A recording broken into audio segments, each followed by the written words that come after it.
안녕하십니까? 하나님의 평강이 여러분의 삶에 가득하기를 기원합니다.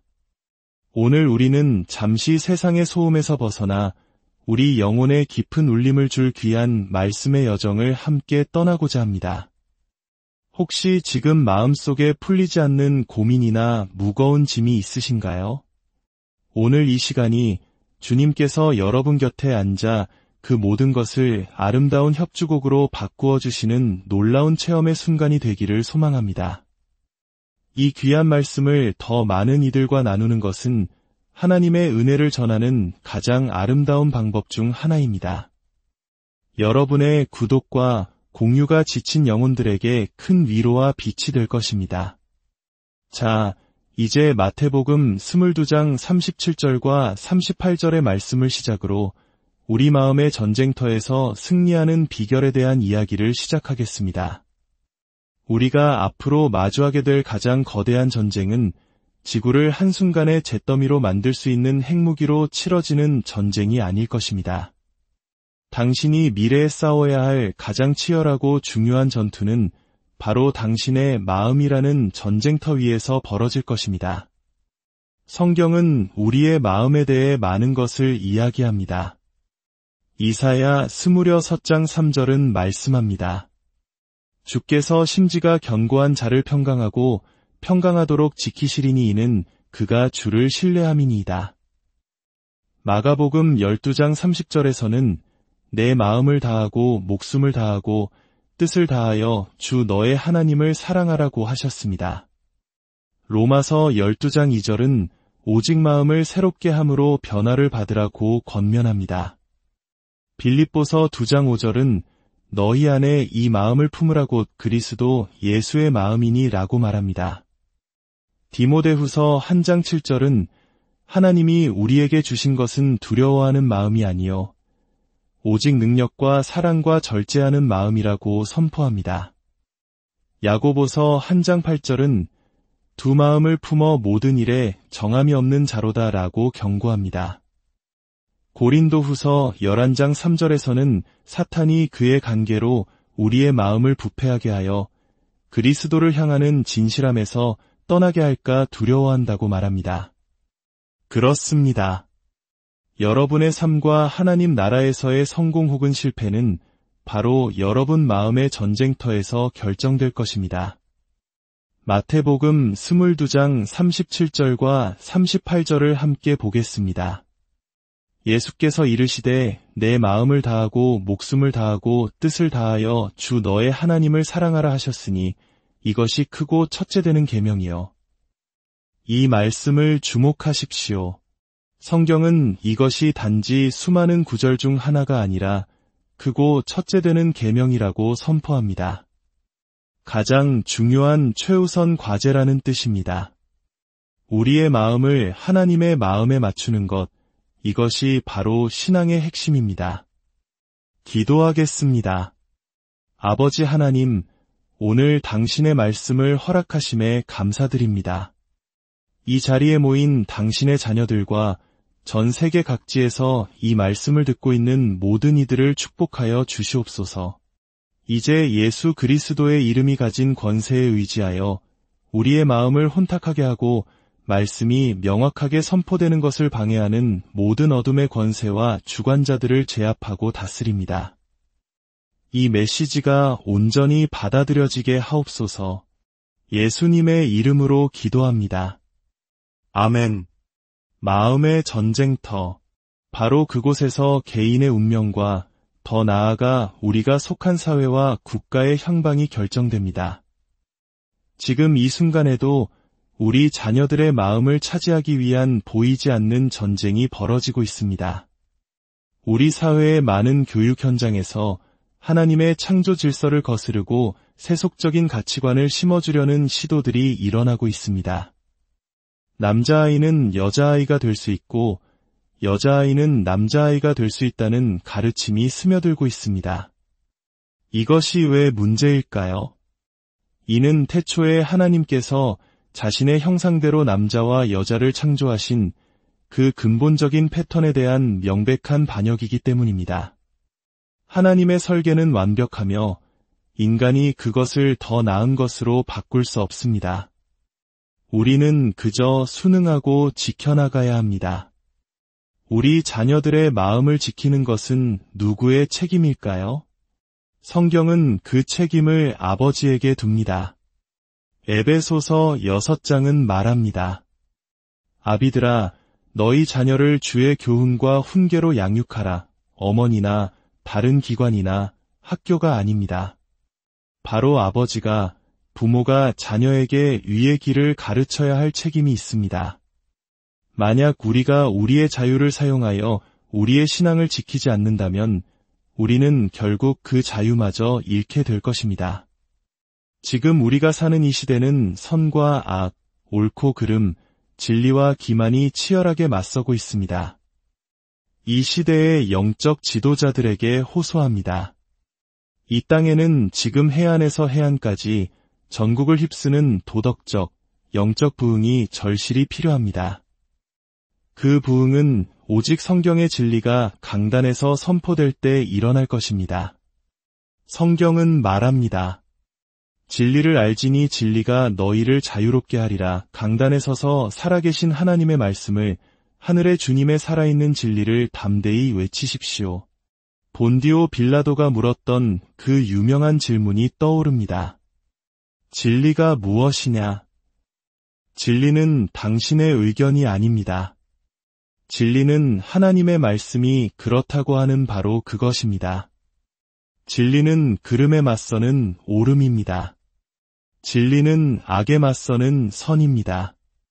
진리는 허구에 맞서는 사실입니다. 진리에는 힘이 있습니다. 진리는 위선을 파괴하고 속임수를 폭로합니다.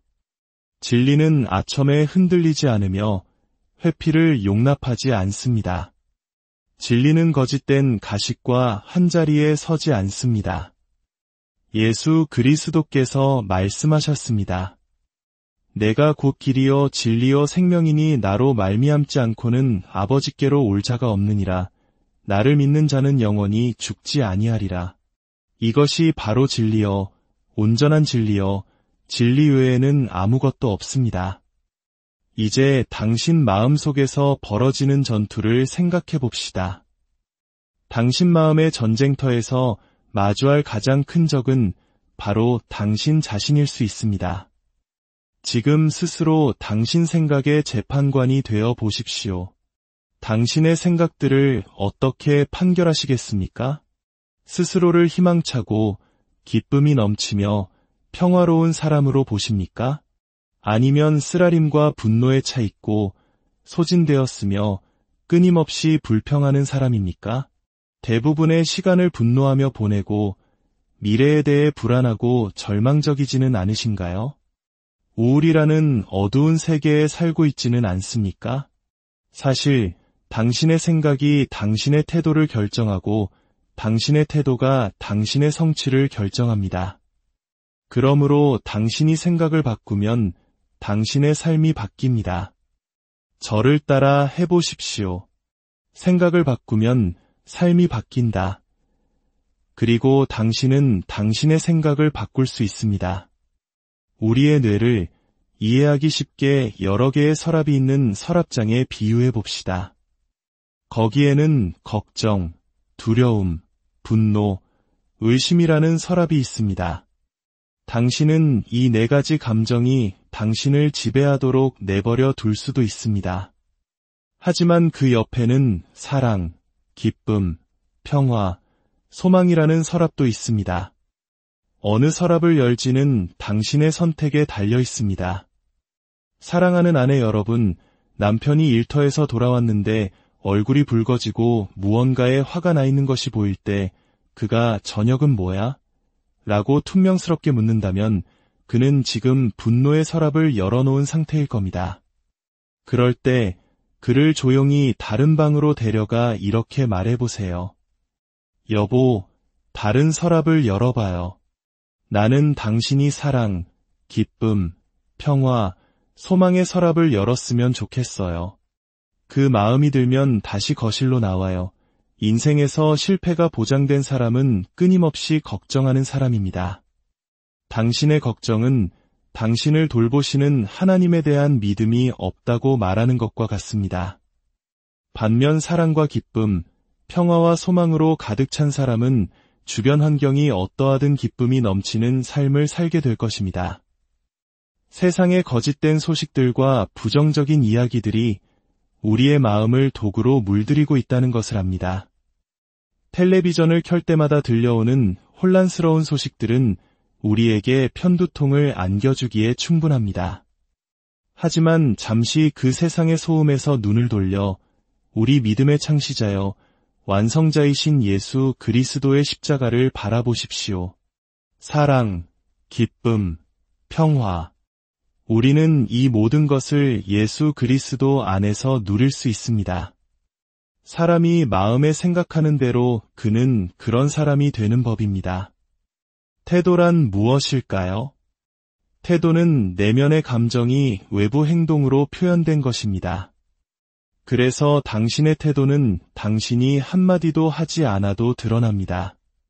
태도는 당신 마음의 초상화이며 당신의 진정한 자아를 미리 보여주는 예고편과 같습니다. 그 뿌리는 숨겨져 있지만 열매는 항상 보입니다. 태도는 우리의 가장 좋은 친구가 될 수도 최악의 적이 될 수도 있습니다. 사람들을 우리에게 끌어당기기도 하고 밀어내기도 합니다. 표현되기 전까지는 결코 만족하지 않습니다. 태도가 당신의 성공 또는 실패를 결정할 것입니다. 중요한 것은 태도가 환경에 좌우되지 않는다는 점입니다. 그리스도의 마음을 품은 신자는 어떤 상황이 닥쳐도 흔들리지 않는 바위처럼 단단한 확신을 가집니다. 우리 그리스도인들은 척추를 곧게 세울 필요가 있습니다. 우리가 믿는 것을 위해 당당히 일어서야 합니다. 하나님을 미워하는 세상 사람들이 자신의 신념을 주장할 때 고개를 숙이고 그들에게 지배당하지 마십시오. 당신이 믿는 바를, 성경이 말하는 바를 담대하게 전하십시오. 성경은 약속으로 가득 차 있습니다. 모든 약속에는 우리가 할 부분과 하나님이 하실 부분이 있습니다. 우리가 우리 몫을 하기 전까지는 하나님께서 그분의 몫을 하실 수 없습니다.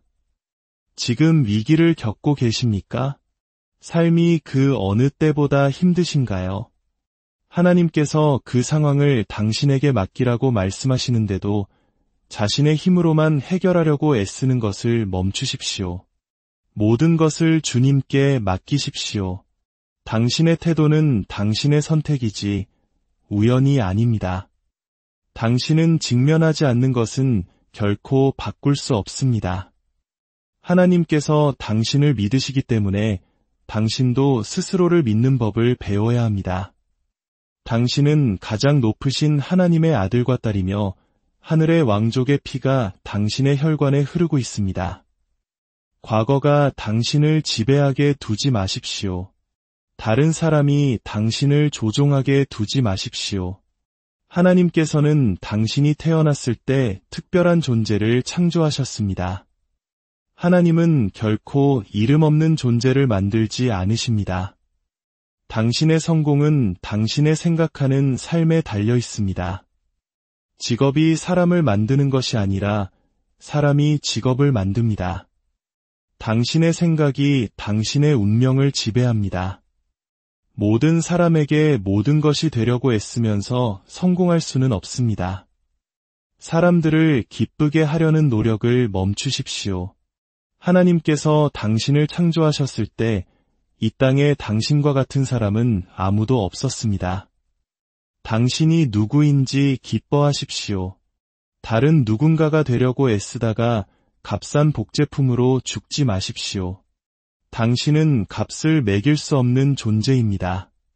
그렇게 행동하고, 그렇게 말하고, 그렇게 생각하고, 그렇게 사십시오. 나는 할 수 없어 라고 말하는 것을 멈추고 내게 능력 주시는 자 안에서 내가 모든 것을 할 수 있느니라 라고 말하기 시작하십시오. 만약 이라고 말하는 것을 멈추고 하나님의 은혜로 나는 할 것이다 라고 말하십시오. 불가능해 라고 말하는 것을 멈추십시오. 믿는 자에게는, 그리고 하나님의 목적에 따라 부르심을 받은 자에게는 불가능한 일이 없기 때문입니다. 나는 아는 사람이 없어 라고 말하는 것을 멈추십시오. 당신은 성부, 성자, 성령 하나님을 알고 있습니다. 그분들은 이 땅을 창조하셨고 당신을 쫓는 어떤 악마도 이기실 수 있습니다. 그분들은 하늘과 땅의 모든 권세를 가지고 계십니다. 어떤 이들은 말합니다. 저는 전문가가 아닌데요. 기억하십시오. 타이타니코는 전문가들이 만들었지만 노아의 방주는 아마추어가 만들었습니다. 당신은 어느 배에 타고 싶으십니까? 사도 야고보는 의인의 태도를 가졌습니다. 그는 말했습니다. 내 형제들아, 너희가 여러 가지 시험을 당하거든 온전히 기쁘게 여기라. 인생의 폭풍을 만날 때 온전히 기쁘게 여기십시오. 고난 없는 인생이란 없습니다. 고난은 당신이 인류의 일원이라는 증거입니다. 예수께서 제자들에게 말씀하셨습니다. 너희가 내 이름으로 말미암아 모든 사람에게 미움을 받을 것이나 끝까지 견디는 자는 구원을 얻으리라. 사랑하는 성도 여러분, 우리는 왜 기도 시간에는 졸리고 3시간짜리 영화를 볼 때는 깨어 있습니까? 왜 성경을 읽을 때는 지루해하면서 300페이지짜리 소설은 쉽게 읽습니까? 세상이 도덕적 타락에 빠져 있을 때 연예인을 숭배하는 것은 쉽고 살아계신 하나님을 경배하는 것은 어렵습니까? 의에 줄이고 목마를 때가 바로 지금입니다. 이 사회에 영적 부흥이 일어나지 않는다면 우리는 살아남을 수 없을 것입니다.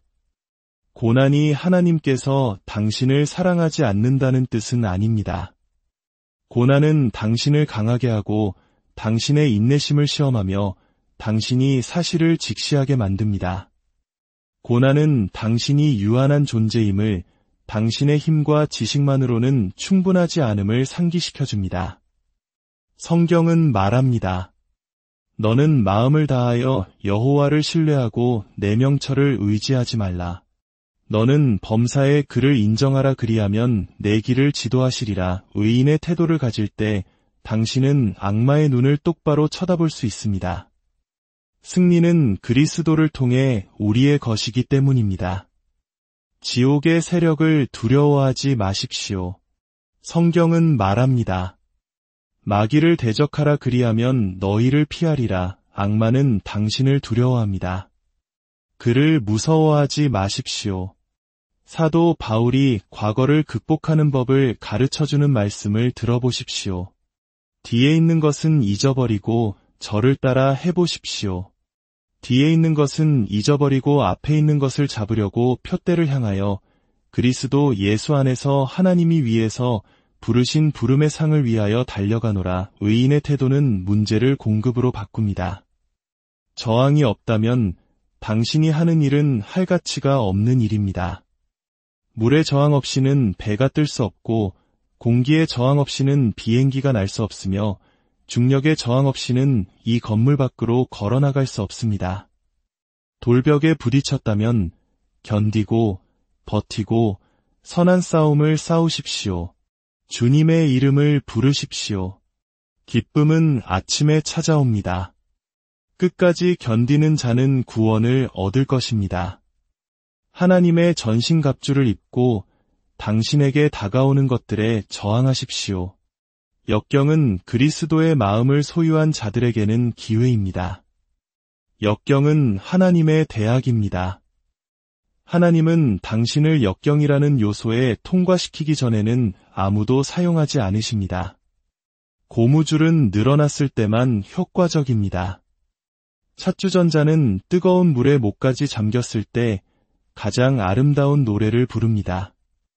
요셉은 비방, 배신, 학대, 박해라는 역경을 통해 이집트의 왕좌에 올랐습니다. 들어보십시오. 만약 당신이 구덩이 속박해를 견뎌내지 못한다면 당신은 궁전의 번영에 의해 파괴될 것입니다. 이 말을 당신의 뇌리에 새겨 잠시 음미해 보시기 바랍니다. 만약 당신이 구덩이 속박해를 견뎌내지 못한다면 당신은 궁전의 번영에 의해 파괴될 것입니다. 그리고 번영은 가난보다 더 많은 사람을 파괴했습니다. 하나님은 당신의 인내심을 확인하기 위해 역경이라는 용광로를 통과시키기 전까지는 아무도 사용하지 않으십니다. 용광로에 있는 사람은 승진을 앞둔 다음 사람입니다. 포기하지 마십시오. 하나님께서는 당신에게 압력을 견디고 역경의 대학을 통과할 기회를 주실 것입니다. 그것을 불타는 용광로라고 부르든 무엇이라고 부르든 당신이 그 용광로를 견뎌내기 전까지 하나님은 당신을 승진시키지 않으실 것입니다. 한 어머니가 9살 아들에게 피아노 레슨을 시켰지만 아이의 실력은 전혀 늘지 않았습니다. 절망 속에서 그녀는 아들을 위대한 콘서트 피아니스트인 파데레프스키의 연주회에 데려갔습니다. 극장에 들어서자 어머니는 옆자리 여성과 이야기를 나누기 시작했습니다. 그 사이 9살 아들은 무대 위 거대한 스타이네이 그랜드 피아노를 보고는 무대로 올라가 앉아 서툰 솜씨로 젓가락 행진곡을 치기 시작했습니다. 관중은 경악했고 일어서서 소리쳤습니다. 그만둬. 무대 뒤에 있던 파데레프스키가 그 소리를 듣고 무대로 걸어 나왔습니다. 그는 소년을 보고는 그 옆에 앉아 속삭였습니다. 멈추지 마라, 얘야. 멈추지 말고 그냥 계속 연주하렴. 그리고 파데레프스키는 그 자리에서 즉흥적으로 협주곡을 작곡하기 시작했습니다. 그의 연주는 서툰 젓가락 행진곡을 상상할 수 없을 만큼 아름다운 곡으로 바꾸어 놓았습니다. 연주가 끝나자 관객들은 우레와 같은 박수를 보냈습니다. 때때로 인생에서 당신의 최선의 노력은 젓가락 행진곡에 불과할 수 있습니다. 그때 전능하신 하나님께서 당신의 삶에 들어와 말씀하십니다. 포기하지 마라. 그냥 하던 일을 계속하렴. 내가 내 곁에 앉게 해다오. 내가 내 삶을 아름다운 작품으로 만들어줄 작곡을 선사하겠다. 그러니 멈추지 마라. 그냥 멈추지만 마라. 모두 자리에서 일어서 주시겠습니까? 이 자리에 계신 분들 중 이렇게 고백할 분이 계십니까? 목사님, 저는 걱정하고 의심하고 냉소적이고 비꼬는 경향이 있습니다. 저는 대부분 부정적인 성격을 가지고 있습니다. 하지만 오늘들은 하나님의 말씀을 통해 저는 그 모든 것이 사라지기를 원합니다. 주 예수님께서 오셔서 제 곁에 앉으셔서 제가 하는 일들을 아름다운 작품으로 만들어주시기를 원합니다. 그렇게 고백하는 분들은 조용히 손을 들어주시기 바랍니다. 하나님께서 당신을 축복하십니다. 이 기도를 저와 함께 드리겠습니다. 하늘에 계신 아버지, 주 예수 그리스도의 이름으로 제 삶을 당신께 드립니다. 저의 모든 부정적인 생각들, 모든 두려움, 모든 의심, 모든 걱정을 주님께서 가져가 주시옵소서. 그리고 제 삶이 평화와 사랑과 기쁨으로 채워지게 하옵소서. 예수님의 이름으로 저는 그것을 받습니다. 아멘. 오늘 함께 해주셔서 감사합니다. 오늘 이 말씀이 여러분의 삶에 큰 위로와 힘이 되기를 기도합니다. 이제 주님께서 당신에게 복을 주시고 당신을 지키시기를 원하며 주님께서 그의 얼굴을 당신에게 비추사 은혜 베푸시기를 원하며 주님께서 그 얼굴을 당신에게로 향하여 드사 평강 주시기를 기원합니다. 하나님께서 당신을 인도하시고 당신의 삶을 위해 계획하신 모든 성공으로 이끌어 주시기를 바랍니다. 당신 앞에 놓인 일을 탁월하게 완수하고 하나님께서 당신이 구하거나 생각하는 모든 것보다 더욱 풍성하게 번성하게 하시기를 바랍니다. 매일 위의 원칙에 따라 살아가고 하나님의 거룩한 말씀을 통해 기도하고 배우십시오. 성령 안에서 걷는 원칙과 훈련으로 살아갈 때 하나님께서 당신을 왕들 앞과 권위 있는 사람들 앞에 세우실 것이라는 확신 속에서 걸어가시기를 예수 그리스도의 강하신 이름